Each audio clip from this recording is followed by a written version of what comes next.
So yan mga kalibot, dito na tayo sa Tacloban City.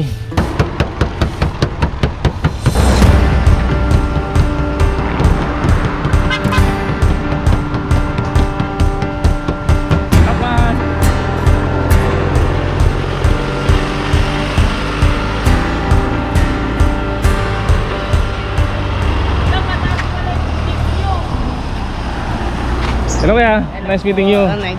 Nathan ba Nathan? Yes, Nathan po. Nathan, Yes, letter M. Yes. Okay. So mati-mati. Ano nyo? Si Papa ko po. So sila guys yung nag-invite sa atin dito sa Tacloban. Salamat po, nice meeting you.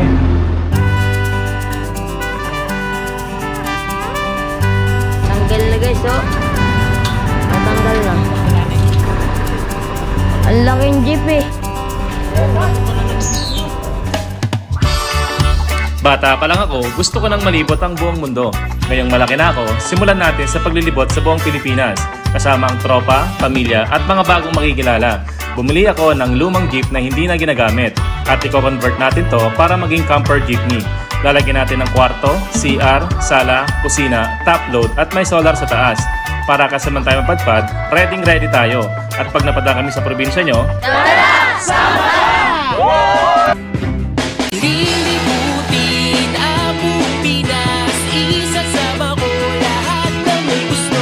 Pagdating ko dyan sa probinsya nyo, dapat ready na lahat ng mga gamit mo. Magpaalam ka na sa nanay mo, makiusap ka na rin dyan sa boss mo. Lalo na pati sa jowa mo, kasi aalis tayo kahit saan mo gusto. Abutin man tayo sa dulo ng mundo, di ka magsisisi, pangako yan sa'yo. So ito mga karibot, nandito tayo ngayon sa Tacloban. And first night natin, meron nag-ready sa atin ng... Ano po tawag dito? Kaya mo mag-waste dyan, mga ilang minutes. Tula-tula? Yung mga dumating na So guys, dito tayo naka-parking kila Kuya Nathan sa family nila. And ito ay tuba. Pero si kuya mo ang Ito guys, tuba na with wine. Bahalina. Bahalina. Okay. Halina. And ito ay hinahaluan na. Okay na kaya yung coke na yan? Tignan mo kung mapait. Tikman natin guys. Ang bahalina with... Masarap! Okay. Masarap! Paano yung sarap? Masarap! Parang wine talaga siya. Ngayon talaga lasa niyan. Parang ano? Maganda, masarap, promise guys, masarap. Sarap yan. Diyan ako Masarap. balikan. Tignan mo. Masarap, masarap. Kuya, dati yung may pumunta daw po sa ako. Di ba? Masaktuhan yung Oo. lagay ng coke. Masarap, masarap guys. Parami ah, charot.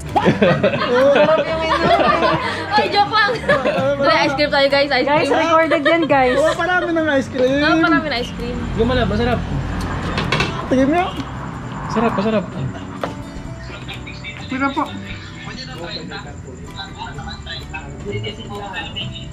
Sumasayaw pa. Charot. Di ba masarap? Lasa. Guys. Masarap. Patikimin mo to, oh. Patikmin Ay. mo. Patikmin mo. Daddy, pa-shot. Ito May nga. emotional ngayong araw. Masarap ka. Umiiyak ang puso ko't sumisigaw.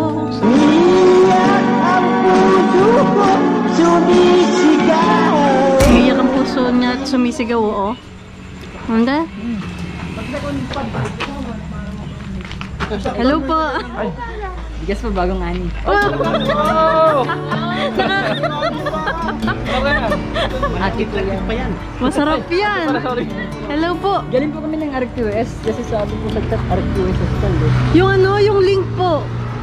Pag Sherlock, yun talaga lumalabas. Ano pangalan niya? Sherlock. Jello po. Buti po Jello, nakita nyo. Kathleen. Okay. So ito guys, first night pa lang natin sa Tagapalo Tacloban. po kami. Ay, kay taga Kalasef. Warm welcome tayo. Oh, sa PB. Oo. MacArthur Park. Opo. Magkarating kayo doon. Hindi malapit po kami. Malapit lang kayo doon. Wow. May ano talaga Amoy na, po, amoy amoy. bagong ano. Amoy bagong ang tawag dito. Bagong Muli- tawag po sa amin giniling. Ay, giling po. Molino. Molino Yun. sa Bicol, Molino. Ay! Bagong Molino, bagong Molino. Molino. Molin. Mabalos sa Indugabus. Diyos mabalas. Bango guys oh. Amoy ano, bagong Molino. Yan guys, ang init ng pag-welcome nila sa atin. Nagluto pa tayo ng barbecue. Wow, sarap. Ay ka po ate. Hi. Yan, din ate. Pumalikot ka. Pambling ka dito. Ito po. Pinagbamasa nila guys yung ating jeep na transformer. Transformer. Hindi, may sangga naman. Ngayon, naging ano na siya. Diyan matulog si Tiko, saka si Chris.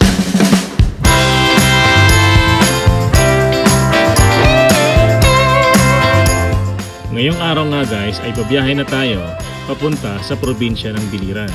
Nag-decide kami na wag na muna namin libutin ang Leyte at unahin na muna namin ang probinsya ng Biliran. Pagbaba namin ng Biliran, saka namin lilibutin ang probinsya ng Leyte.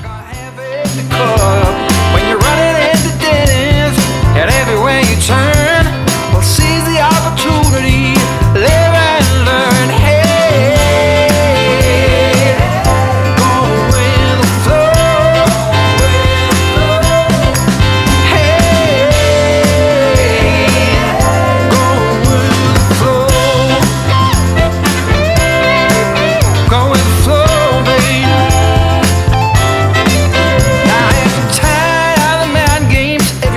At dahil medyo malayo nga ang biyahe natin ngayon, tamang pahinga muna kami sa sala ng bahay jeep. For another that takes you with the news, just thankful for a better understanding of the blues. Hey, go with the flow, hey. So ngayon mga kalibot, dito tayo sa may tabing kalsada. Yung jeep natin, panarking muna natin doon. And ngayon guys, bibisitahin natin ang lugar na to kung saan isa raw ito sa pinakamandugo and pinakamalalang digmaan dito sa Pilipinas. Ito siya nangyari guys sa Capoocan, Leyte.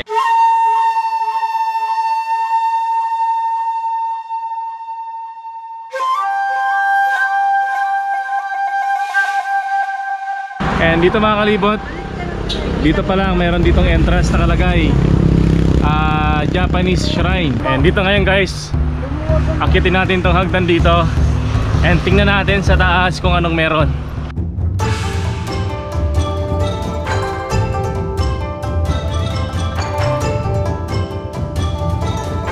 So yan mga kalibot, dito na tayo sa Breakneck Ridge dito sa probinsya ng Leyte.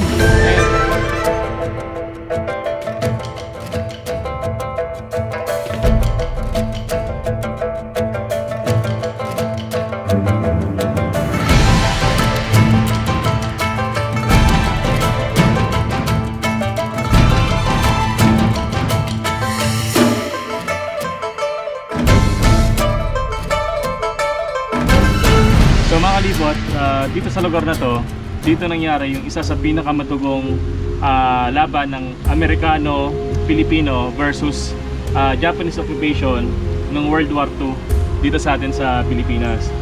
So yung mga pwersa ng Amerikano sa mga Filipino guerrilla, ang namumuno sa kanila guys is si Douglas MacArthur. Dating General Douglas MacArthur. And sa kabila naman, isa sa pinakakilalang leader ng Japanese is si Yamashita. Narinig nyo na yung Yamashita treasure. Maraming pinapaniwala dito sa Pilipinas na may mga naiwan si Yamashitang kayamanan. Kayamanan, mga gold, mga gano'n, na nakatago sa mga kuweba, kaya marami naghahanap hanggang ngayon. Digmaan na yon is para mapalaya tayo mula sa pananakop ng mga Hapon. So yung digmaan dito, nangyari siya ng tuloy-tuloy 8 araw. So 8 tulog. Sa ibang salita, parang duguan talaga, patayan talaga yung nangyari. Alam mo kung ilan yung namatay? 2,500. Kabilaan. Tapos 9,000 na tao sugatan. Dito, yun ang pinakamadugong labanan. 8 araw, walang tulugan.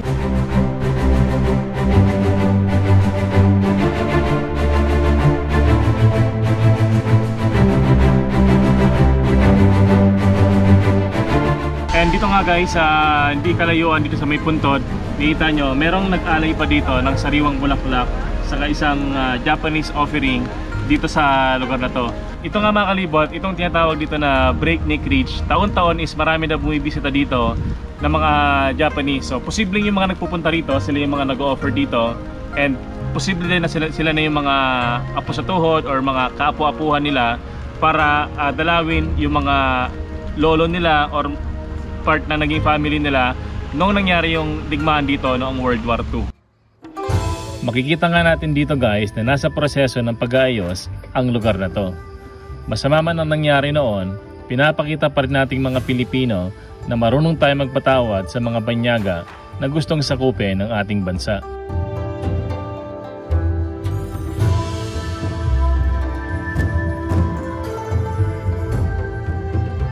And ngayon guys, didiretso na tayo ng bayan ng Biliran. Di pala bayan, probinsya ng Biliran. Init guys. Nakakakilig po. Baskil. Init lang. So hot. I've heard the rumor, I've heard the talk on the town. They say you're alone. Ay, ito may dami Ay. daw. Kaya lang tayo guys. Ay. Hello kuya. From Kananggalite. Taga saan kayo? Diyan lang kami sa cruising, nakita namin ba? Bayan ng jeep. So ito guys, sumabol sila sa atin. Nakita nila tayo sa may crossing. Andiyan pa si Tico. Andito. Picture lang kami, picture lang, picture. Oy, Tiko. Dali. Tiko, may hanap ka sa Tiko. May pants ka dali. Baba. Back again, my familiar stand. So dito pa tayo guys sa may arko ng Welcome to Municipality of Leyte. Than a thought to relate to, tied it up the back. Yan guys, dito tayo sa arko ng Municipality of Leyte.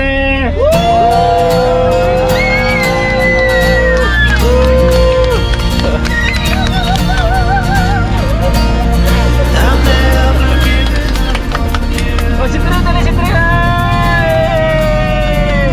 Yay! Pakman! Malapit na nga maggabi kaya naghanap na muna kami ng mga parkingan at kinabukasan na ulit kami bumiyahe papunta ng probinsya ng Biliran. Papasahin ko na. So ito guys, bumabiyahe tayo and nag-aaral si Jay, si Mami yung teacher niya ngayon. Nahilo ako. Anong topic ngayon? Ano po? Bugtong-bugtong? Hindi, mga kwentong bayan katulad sayaw. Mga ano siya, mga tradisyonal. Okay. Tapos yung kwento tungkol sa fiesta. Meron daw sa kabilang bayan bugtungan. Alam mo yung bugtungan, Jace? Ano po yung bugtungan? May bugtong ako sa'yo na. Dumaan si Tarzan. Bumukas ang daan. Automatic door. Automatic door. Wala nang advance. Sa panahon namin na nakasagot lang zipper. Sagot Mami? Zipper. Di ba yung zipper may hawakan pag dumaan yung gitna bukas? Sino guys may alam pang bugtong? Mir? Wala kang alam na bugtong? Bugtong Chris? Wala ka rin alam na bugtong? Ano ba yan? Ikaw may alam ng bugtong? Ano alam mong bugtong? Marami tayong alam na bugtong. O ano? Anong bugtong mo? Dalawang pulis pabalik-balik sa kuweba. O ano yun? Dalawang pulis pabalik-balik sa kuweba. Alam na ata ni Tita Glo eh. Hindi ko alam. Ano ba? Dalawang. Isipin ko muna. No, si Trin. Si Trin, anong sagot? Tiko, ito ka. Tumingin siya. Ito ka. Di mo alam yung sagot? Totoo? Ito ka dito. May, Hindi ko alam, teacher. dalawang pulis pabalik-balik sa kuweba. Mata? Buhay pikit? Mali, mata mali. Isa rin sumagot to. Ikaw ba rin salam sagot yan? Ilong? Hindi. Malapit na. Alam ko. Ano? Sibon. Galing, ang galing. Ha? Sipon. Sipon. Ikaw may sipon ba?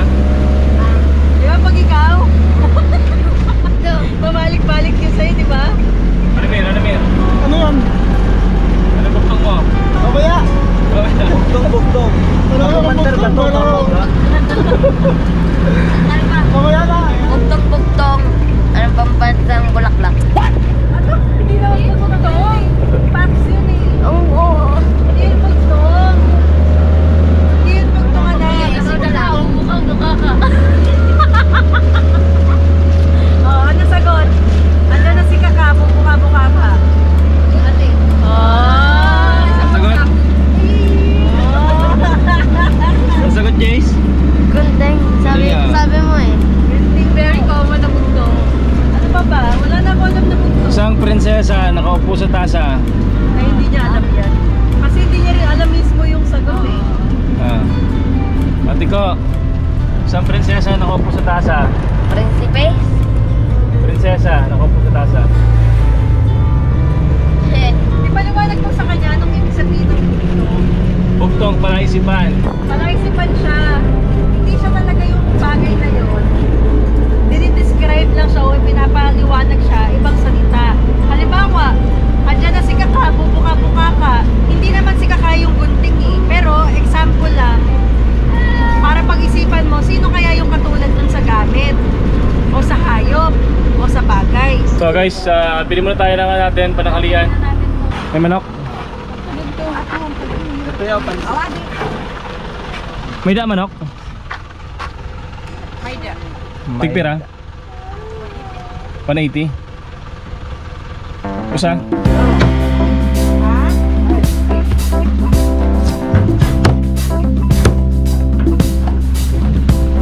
Merienda Here time, come guys. Rose in her bright red dress, smoking hot.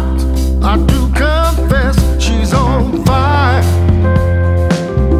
Rosalie is on fire. Oh, Rosalie is on fire. Drops a coin in the jukebox, throws me a glance. And ngayon mga kalibot, ang gagawin natin, hanap muna tayo ng spot na may lilim. Doon tayo muna magluluto tapos mananghalian. And after nun, diretso tayo ng probinsya ng Biliran. Oh, ang ganda ng place natin. Malilim. Ayan o, may puno pa doon. Saan? Dito?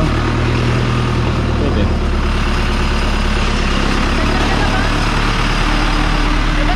So ito guys, may nahanap tayong bakante rito. May lilim. And yan yung pinaka main na kalsada. So dito muna tayo guys mag-parking, magluto, saka kumain. So ayun, walang bunga. May bunga yan. Kalso muna, kalso. Okay, dito muna tayo.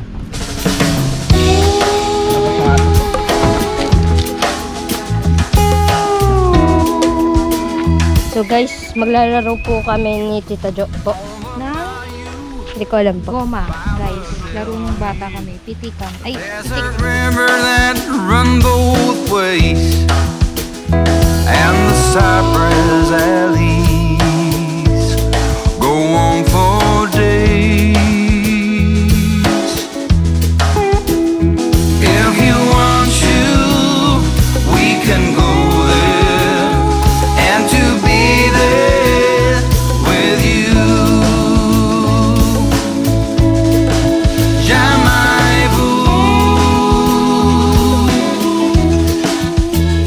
In the summer, I'm out there fishing.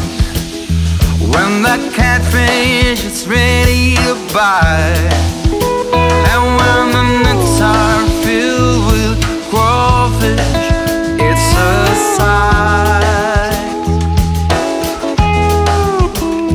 If you want to, we can go there. Lagay tayong tubig. Pakuluin muna natin siya. Tapos pag natuyo-tuyo na siya, nilagyan natin ng hilaw na egg. Diyan na siya malalaga. Nagpa-practice pala kami mga kalibot na walang magic sarap. So habang naghihintay kaming maluto yung aming Lubisyo. Si Tiko. Excuse po.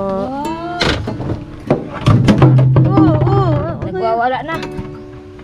Tapos nagluluto ako. Habang hinihintay natin siyang maluto, yun na yung ginawa ko. Sinalin ko yung sardinas dito kasi magluluto kami mamaya ng pasta. Ang sahog ay 555 Spanish sardines. Kinuha ko yung isang lata kasi magtutumbang preso kami. Ano hinanap mo, Nak? Ibang chinelas. Mapangit yan sa akin po eh. Kumakapit eh. Kumakapit. Pagtutumbang preso kami, guys. Wala ko, ano na anak. Daddy! Daddy! Daddy! Star! Sapat ikaw, wala pa akong paltos eh. Wala yung ate ko. Oh, galing. Ikaw! Wala, talo tayo kay Ramir. Ang ganda ng pato niya. Hindi mo na nga, nagbabagshot na kami. Ang ganda ng pato. Yun o. Nakakatatlong chinelas. Eh, ba't ano yan? Maiba taya. Ang lapit Nga. naman. Hindi maganda yung chinelas. Ganda ng tsinelas si Ramir eh. Wait, dito tayo sa guhit. Para sa tandaan. Ito, Ramir. Palit tayo sa chinelas. Hindi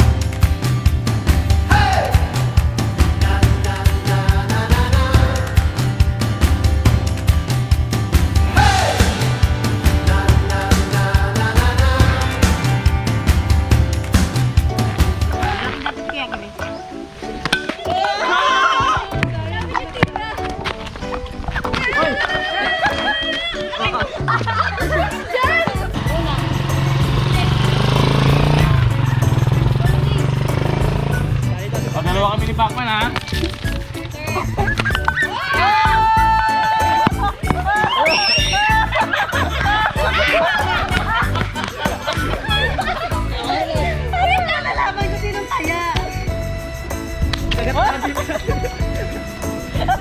Natatakot pa tayo. Pwede na ako tumakbo, guys. Why save us?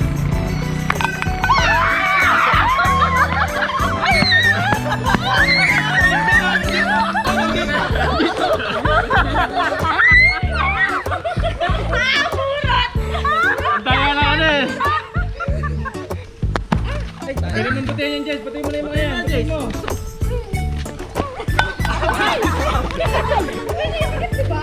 Sige. Huwag mo sabihin akin pwede Paganto, na ano. paganto. Para marami yung chance. Please, madami kami dyan.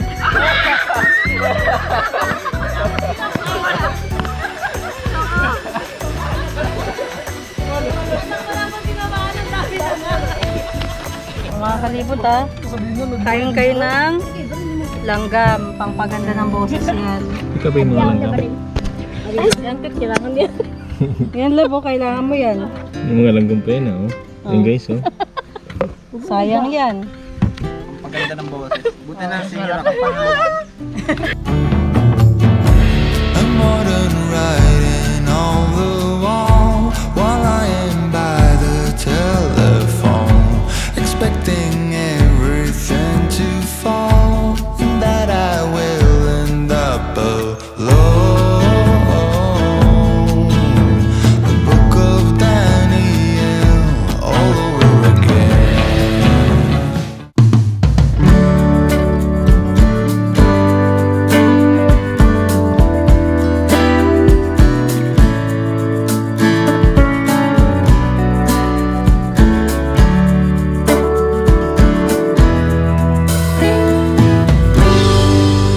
You, there is trouble. It's hard to confide. You move my world round every time. Sprint you magic in. You belong with the fairies. No matter what I say, it's black or white, not gray. Gotta stay loose when next to you, for sure, or else you get bruised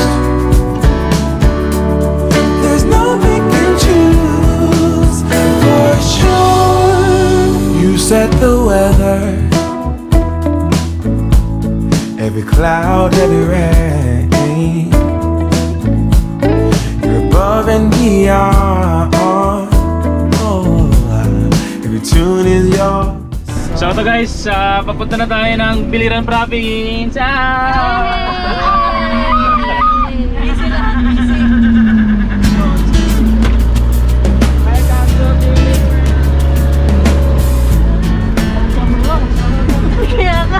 Kasi ikaw, enjoy mo. Ang dami may camera. Camera guys ha. Hindi ka naman natikaw. Ang ganda, grabe. Tingnan niyo naman. May nakalagay guys, Province of Biliran.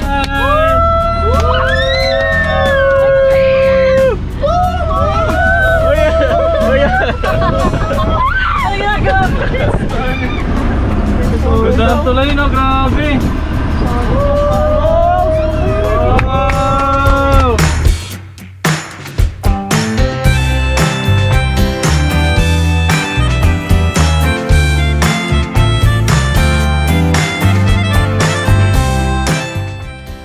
Ang Biliran Bridge ay na-construct noong panahon pa ni dating Pangulong Marcos noong 1975. Ito rin ang nag-iisang daanan ng mga sasakyan at mga tao papunta at palabas sa probinsya ng Biliran kung land travel ang pag-uusapan. Ang tulay na ito ay may habang 150 meters. Noong wala pa ang tulay na ito, napakahirap daw sa mga taga-Biliran ang tumawid sa kanilang isla dahil kahit na maliit lamang ang bagyo, kailangan pa nilang hintayin na humupa ang masamang panahon bago sila makatawid dahil mas delikado daw ang hangin at alon dito dahil sa makipot na pagitan ng dalawang isla. There's still tomorrow. It's all we need. Where would I go? No, I would be completely lost. With you, I'm so much better off. Where would I be? There's no one else I wanna see than you next to me. Where would I fall? Oh, you got a hold on my heart, not leaving. Baby, I know that you've become my number one. We live in a time where love's hard to find. Seems like for all that we know, still searching for something to. Ngayon mga kalibot, nandito tayo sa Nasunugan Watchtower dito sa probinsya ng Biliran.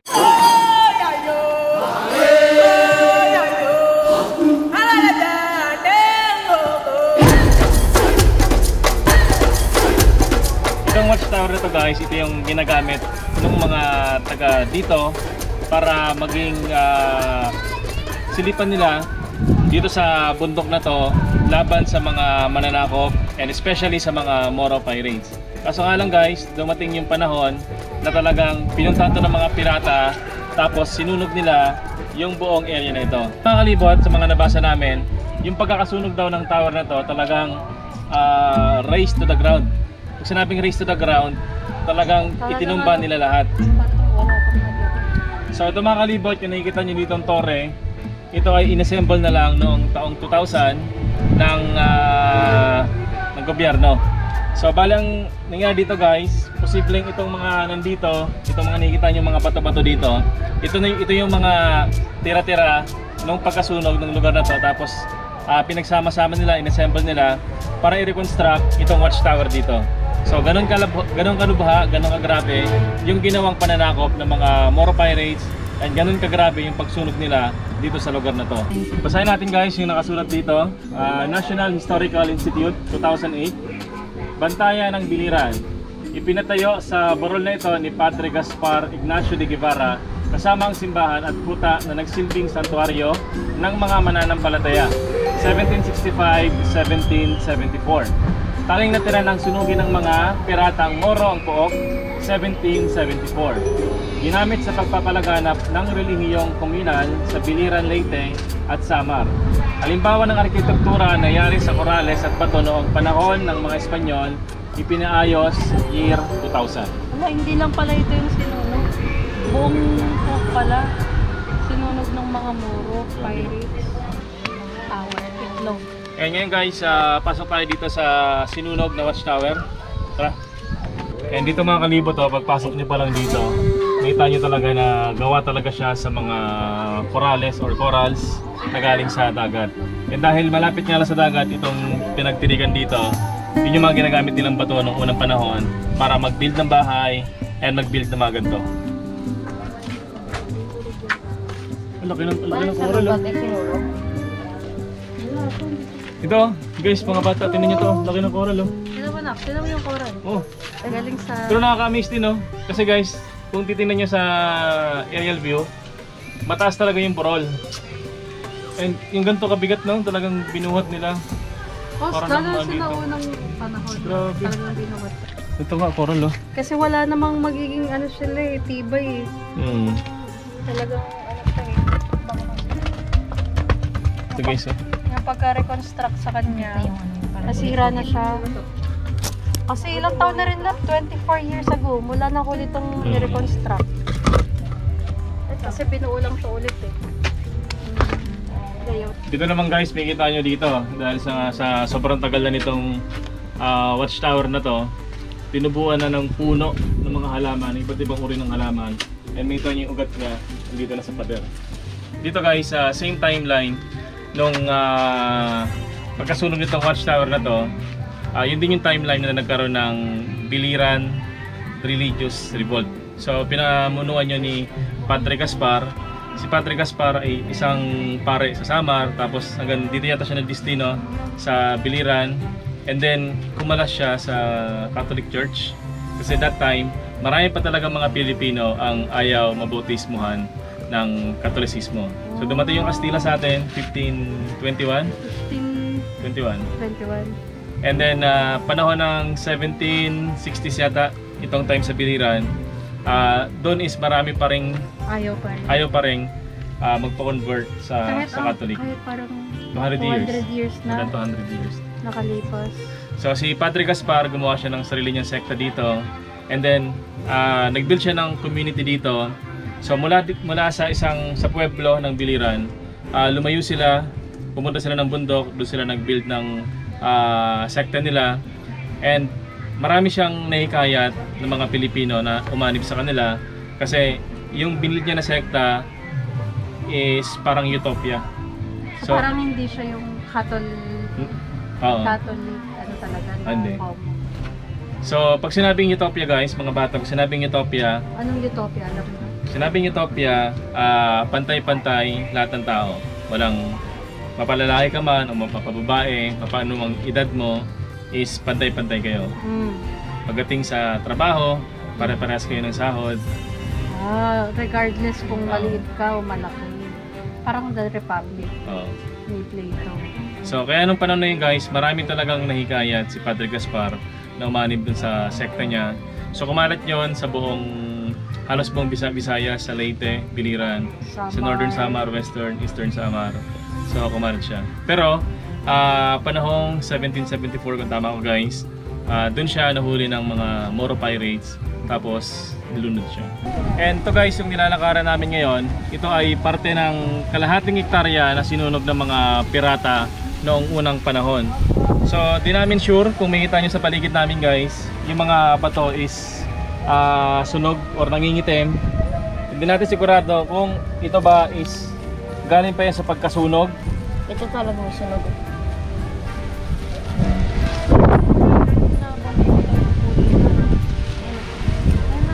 So kung makita nyo dito mga kalibot, ilan sa parte nito is naging basurahan na. And makikita natin sa paligid yung pinagkaiba-iba ng kulay ng mga bato. So makita nyo rito, yung parang talagang nasunugan. And compare naman sa kabila guys, itong ginagawa construction site dito, na makikita nyo yung mga bato na parang walang bahid ng sunog. And dito guys, punta tayo dito sa may medyo maraming puno sa may sagingan dito. Tingnan natin kung meron pa mga bato rito na may bahid ng sunog.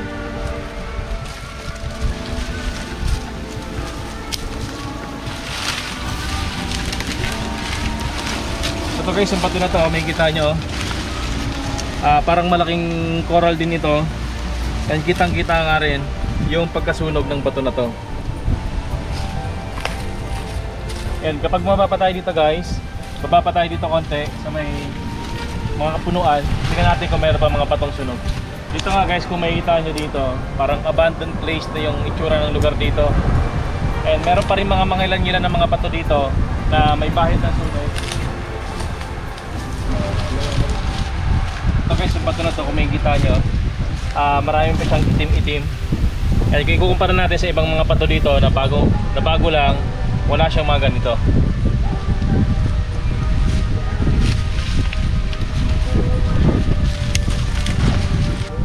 Ngayon guys, dito na kami sa medyo may kalayuan doon sa may watchtower. And nakita kami dito ng pinakamalaking bato na nakita namin. And kung makita nyo dito mga kalibot, meron ding bahid ng sunog itong pinakamalaking bato dito sa parte na to.